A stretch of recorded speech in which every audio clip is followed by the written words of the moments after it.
ನಮಸ್ಕಾರ ಸ್ನೇಹಿತರೆ. ಹುಟ್ಟುತ್ತಲೇ ಕೋಟ್ಯಾಧಿಪತಿ ಯೋಗ. ಶುಕ್ರ ದೆಸೆಯಲ್ಲಿ ಜನಿಸುವ 4 ಅದೃಷ್ಟದ ರಾಶಿಗಳು. ಹೌದು, ಶುಕ್ರ ಮಹಾದಶೆಯಲ್ಲಿ ಜನಿಸಿದ ಮಕ್ಕಳು ಕುಟುಂಬಕ್ಕೆ ಲಕ್ಷ್ಮೀ ಕಟಾಕ್ಷ ಮತ್ತು ಕೋಟ್ಯಾಧಿಪತಿ ಯೋಗವನ್ನು ತರುತ್ತಾರೆ. ಶುಕ್ರ ದೆಸೆಯಲ್ಲಿ ರಾಜಯೋಗದೊಂದಿಗೆ ಹುಟ್ಟುವ 4 ರಾಶಿಗಳ ಬಗ್ಗೆ ವಿವರವಾಗಿ ತಿಳಿಯೋಣ. ಜ್ಯೋತಿಷ್ಯ ಶಾಸ್ತ್ರದಲ್ಲಿ ನವಗ್ರಹಗಳಲ್ಲಿ ಶುಕ್ರನನ್ನು ಭೋಗಕಾರಕ, ಸಂಪತ್ತಿನ ಅಧಿಪತಿ ಮತ್ತು ಸಕಲ ಕಲೆಗಳ ನಾಯಕ ಎಂದು ಪರಿಗಣಿಸಲಾಗಿದೆ. ವ್ಯಕ್ತಿಯ ಜಾತಕದಲ್ಲಿ ಶುಕ್ರನು ಶುಭ ಸ್ಥಾನದಲ್ಲಿದ್ದರೆ ಅವರ ಜೀವನದಲ್ಲಿ ಸಂಪತ್ತಿಗೆ ಕೊರತೆ ಇರುವುದಿಲ್ಲ. ಅದರಲ್ಲೂ ಮಗು ಹುಟ್ಟುವಾಗಲೇ ಶುಕ್ರ ಮಹಾದಶೆಯಲ್ಲಿದ್ದರೆ ಆ ಮಗುವಿಗೆ ಮಾತ್ರವಲ್ಲ, ಇಡೀ ಕುಟುಂಬಕ್ಕೆ ಲಕ್ಷ್ಮೀ ಕಟಾಕ್ಷ ಮತ್ತು ಅದೃಷ್ಟ ಹುಡುಕಿ ಬರುತ್ತದೆ ಎಂಬ ನಂಬಿಕೆ ಇದೆ. ಹಾಗಾದರೆ ಹುಟ್ಟಿನಿಂದಲೇ ಶುಕ್ರನ ಸಂಪೂರ್ಣ ಅನುಗ್ರಹ ಪಡೆದು ಕೋಟ್ಯಾಧಿಪತಿ ಯೋಗದೊಂದಿಗೆ ಜನಿಸುವ 4 ಅದೃಷ್ಟದ ರಾಶಿಗಳ ಬಗ್ಗೆ ತಿಳಿದುಕೊಳ್ಳೋಣ. ಬನ್ನಿ ಸ್ನೇಹಿತರೆ. ಅದಕ್ಕೂ ಮುಂಚೆ ನೀವು ನಮ್ಮ ಚಾನಲ್ಗೆ ಸಬ್ಸ್ಕ್ರೈಬ್ ಮಾಡದೆ ನೋಡ್ತಾ ಇದ್ದರೆ ದಯವಿಟ್ಟು ನಮ್ಮ ಚಾನಲ್ಗೆ ಸಬ್ಸ್ಕ್ರೈಬ್ ಮಾಡ್ಕೊಳ್ಳಿ ಸ್ನೇಹಿತರೆ. ಹಾಗೆ ವೈದಿಕ ಜ್ಯೋತಿಷ್ಯ ಮತ್ತು ಆಚಾರ ವಿಚಾರಗಳಲ್ಲಿ ನಂಬಿಕೆ ಇದ್ದರೆ ವಿಡಿಯೋವನ್ನು ತಪ್ಪದೆ ಲೈಕ್ ಕೊಟ್ಟು ನಿಮ್ಮ ಆತ್ಮರಿಗೆ ಶೇರ್ ಮಾಡಿ. ಮೊದಲನೆಯದಾಗಿ ಋಷಭ ರಾಶಿ. ಶುಕ್ರನನ್ನು ರಾಶಿಯಾಧಿಪತಿಯಾಗಿ ಹೊಂದಿರುವ ಋಷಭ ರಾಶಿಯಲ್ಲಿ ಜನಿಸಿದ ಮಕ್ಕಳಿಗೆ ಶುಕ್ರ ದೆಸೆಯು ಅತ್ಯುತ್ತಮ ಫಲಗಳನ್ನು ನೀಡುತ್ತದೆ. ಹುಟ್ಟಿನಿಂದಲೇ ಶುಕ್ರ ದೆಸೆ ಆರಂಭವಾಗುವುದರಿಂದ ಕುಟುಂಬದಲ್ಲಿನ ಆರ್ಥಿಕ ಸಂಕಷ್ಟಗಳು ದೂರವಾಗಿ ಹಠಾತ್ ಹಣದ ಹರಿವು ಉಂಟಾಗುತ್ತದೆ. ಈ ಮಕ್ಕಳ ವಿಶೇಷತೆ: ಈ ಮಕ್ಕಳು ಬೆಳೆದಂತೆ ಕಲಾಕ್ಷೇತ್ರ, ವ್ಯಾಪಾರ ಮತ್ತು ಆಸ್ತಿ ಸಂಪಾದನೆಯಲ್ಲಿ ಹೆಚ್ಚು ಆಸಕ್ತಿ ತೋರಿಸುತ್ತಾರೆ. ಚಿಕ್ಕ ವಯಸ್ಸಿನಲ್ಲಿ ದೊಡ್ಡ ಖ್ಯಾತಿ ಮತ್ತು ಸಂಪತ್ತನ್ನು ಗಳಿಸುತ್ತಾರೆ. ಪೋಷಕರ ಮೇಲಿದ್ದ ಸಾಲದ ಹೊರೆ ಕಡಿಮೆಯಾಗಿ ಪೂರ್ವಜರ ಆಸ್ತಿಗಳು ಯಾವುದೇ ಅಡೆತಡೆಗಳಿಲ್ಲದೆ ಕೈಗೆ ಬರುತ್ತವೆ. ಎರಡನೆಯದಾಗಿ ಕನ್ಯಾ ರಾಶಿ.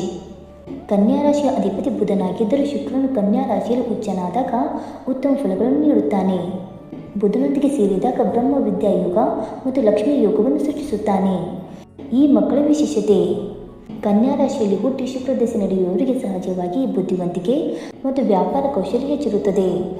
ಇವರು ಚಿಕ್ಕ ವಯಸ್ಸಿನಲ್ಲಿಯೇ ದೊಡ್ಡ ಕಂಪನಿಗಳಲ್ಲಿ ಉನ್ನತ ಹುದ್ದೆ ಅಥವಾ ಸ್ವಂತ ಉದ್ಯಮ ಆರಂಭಿಸಿ ದೊಡ್ಡ ಲಾಭ ಗಳಿಸುತ್ತಾರೆ. ಆರ್ಥಿಕ ಸ್ಥಿತಿ ಯಾವಾಗಲೂ ಸ್ಥಿರವಾಗಿರುತ್ತದೆ. ವಿದೇಶಿ ಸಂಪರ್ಕಗಳ ಮೂಲಕ ಯೋಗ ಮತ್ತು ಮನೆ, ನಿವೇಶನ ಖರೀದಿಸುವ ಅವಕಾಶಗಳು ಹೆಚ್ಚಾಗುತ್ತವೆ. ಮೂರನೆಯದಾಗಿ ತುಲಾರಾಶಿ. ತುಲಾರಾಶಿಯು ಶುಕ್ರನ ಸ್ವಂತ ಮನೆಯಾಗಿದೆ. ಈ ರಾಶಿಯಲ್ಲಿ ಜನಿಸಿದ ಮಕ್ಕಳು ಹುಟ್ಟಿನಿಂದಲೇ ಅದೃಷ್ಟವನ್ನು ಹೊತ್ತು ತರುತ್ತಾರೆ.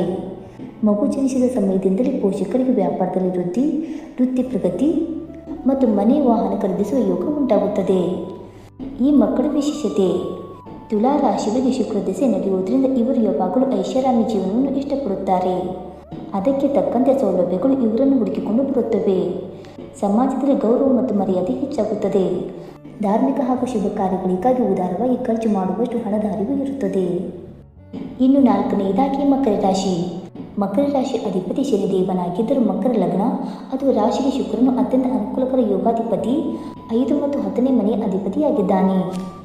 ಈ ಮಕ್ಕಳ ವಿಶೇಷತೆ: ಮಕರ ರಾಶಿಯಲ್ಲಿ ಹುಟ್ಟಿ ಶುಕ್ರ ದೆಸೆಯಲ್ಲಿ ಹೆಜ್ಜೆ ಇಡುವ ಮಕ್ಕಳಿಗೆ ಜೀವನದುದ್ದಕ್ಕೂ ಸಂಪತ್ತಿಗೆ ಕೊರತೆ ಇರುವುದಿಲ್ಲ. ಇವರು ಕಠಿಣ ಪರಿಶ್ರಮಿಗಳು ಮತ್ತು ಚಾಣಾಕ್ಷ ರಾಜತಾಂತ್ರಿಕರಾಗಿರುತ್ತಾರೆ. ಶನಿಯ ಪರಿಶ್ರಮ ಮತ್ತು ಶುಕ್ರನ ಯೋಗ ಸೇರಿ ಇವರನ್ನು ಅತ್ಯುನ್ನತ ಕೋಟ್ಯಾಧಿಪತಿ ಸ್ಥಾನಕ್ಕೆ ಏರಿಸುತ್ತದೆ. ಹುಟ್ಟಿನಿಂದಲೇ ಉನ್ನತ ಶಿಕ್ಷಣ ಮತ್ತು ಉತ್ತಮ ಸ್ನೇಹಿತರ ಬಳಗ ಸಿಗುತ್ತದೆ. ಹೊಸ ವ್ಯಾಪಾರ ಅವಕಾಶಗಳ ಮೂಲಕ ಇಡೀ ಕುಟುಂಬವನ್ನು ಮುಂದಿನ ಹಂತಕ್ಕೆ ಕೊಂಡೊಯ್ಯುತ್ತಾರೆ. ಸ್ನೇಹಿತರೆ, ಇವುಗಳಲ್ಲಿ ನಿಮ್ಮ ರಾಶಿ ಇದ್ದರೂ ಇಲ್ಲದಿದ್ದರೂ ಓಂ ಲಕ್ಷ್ಮೀ ದೇವಿಯೇ ನಮಃ ಎಂದು ಕಮೆಂಟ್ ಮಾಡಿ. ಧನ್ಯವಾದಗಳು.